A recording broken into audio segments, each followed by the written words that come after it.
Bonjour à tous et bienvenue pour cette nouvelle vidéo. Après vous avoir parlé des livres qui ont marqué mon année 2017, j'ai bien envie aussi de vous parler de mes pires déceptions qui, je l'espère, ne passeront pas à l'année 2018 pour moi. Du coup, on va commencer tout de suite, il n'y en a que 6, mais c'est déjà beaucoup je trouve. Le premier livre dont je voulais vous parler, c'est Volontaire de Sam Oxmoor, je crois. Et si je n'ai pas vraiment aimé ce livre, c'est parce que j'ai trouvé qu'il n'y avait pas d'action, que c'était plat, que les personnages m'agaçaient énormément et vraiment que, en gros, le questionnement qui était au début du livre, on le retrouve totalement à la fin du livre. Voilà.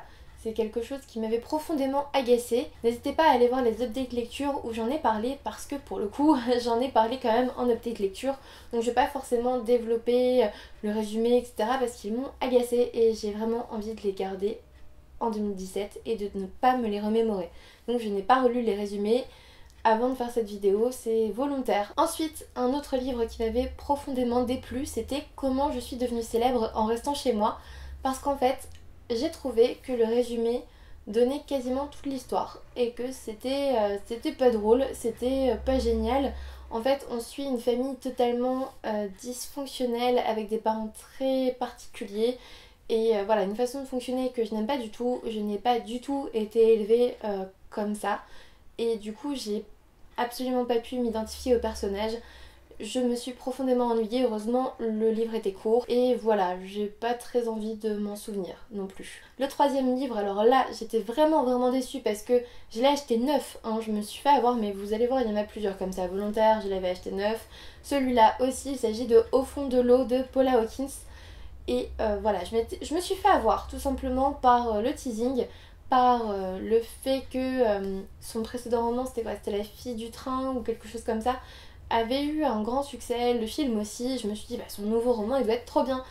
Et ben non, en fait non, c'était lent, c'était méga mou, les personnages sont vraiment agaçants pour le coup, ils m'ont vraiment agacée, ils font pas du tout comme moi je ferais, ça m'a saoulée, j'ai pas pu m'identifier.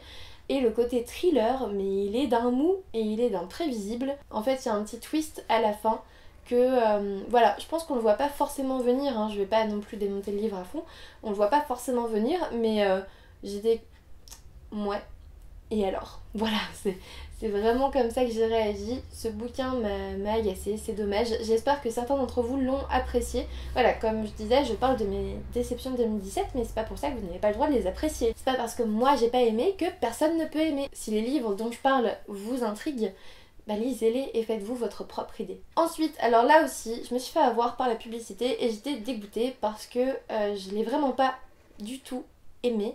Il s'agissait de A Good Girl, donc aux éditions Lumen par, je sais plus, Amanda K. Morgan je dirais. Je m'attendais à une histoire de fou.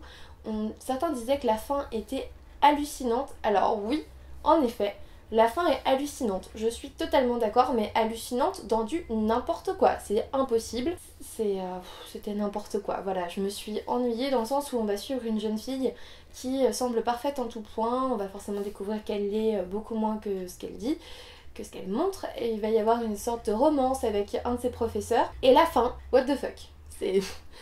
C'est même pas surprenant. En fait, c'est surprenant dans le sens où c'est n'importe quoi, ça part dans tous les sens, on comprend pas pourquoi. Et quand ils essayent de vous expliquer pourquoi c'est possible, eh bien on voit bien que ça n'est pas possible. Voilà, c'est ce qui m'a profondément déplu dans ce livre. Mais je sais que certains d'entre vous ont aimé. Je respecte totalement votre avis. Moi ça l'a juste pas fait. Voilà, moi ça l'a pas fait. Ensuite, alors celui-là, je pense qu'il ne va surprendre personne. Il s'agit de Paranoia, le tome 2 de Mélissa Belvigne aux éditions Hachette. Qu'est-ce qui m'a déplu dans ce livre? Le fait qu'on l'appelle encore Paranoia alors qu'il n'y a aucune paranoïa. Et je pense qu'il n'y a eu aucune recherche de fait, même rien qu'une petite définition, ça serait bien. En fait, ça reste très bête et je vais rester très terre à terre sur ça, mais quand on appelle un bouquin Paranoia, il faut au moins qu'il y ait un petit peu de paranoïa. Il n'y a aucun personnage paranoïaque dans ce livre. Aucun. Vraiment aucun.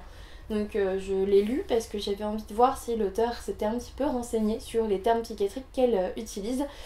Et non, non, c'est pas du tout... non, pas du tout.